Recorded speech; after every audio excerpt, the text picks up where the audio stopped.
ഹബീബായ റസൂലുള്ളാഹി തങ്ങളെ ജീവിതകാലത്തൊന്ന് കാണാൻ ഭാഗ്യമുണ്ടായില്ല.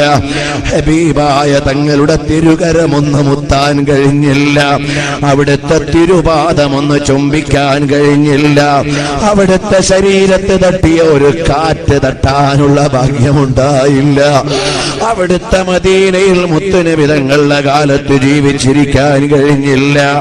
കിനാവിൽ ഹബീബായ തങ്ങളെ ഒന്ന് കാണണ്ടേ, എന്തൊരാനന്ദമാണ്. ലോകത്തൊരു സൗന്ദര്യവും അതിനെ മറികടക്കില്ല, ഒരൗദാര്യവും അവിടുത്തെ മറികടക്കില്ല. സല്ലല്ലാഹു അലൈഹി വസല്ലം തങ്ങളുടെ തിരുകരത്തിന്റെ മാർദ്ദവം ലോകത്തൊരു വസ്തുവിനും ഇല്ല. അവിടുത്തെ മുഖകമലം എത്ര പ്രകാശപൂരിതമാണ്, അവിടുത്തെ ചുവടുവപ്പുകൾ എത്ര മനോഹരമാണ്, അവിടുത്തെ ആംഗ്യം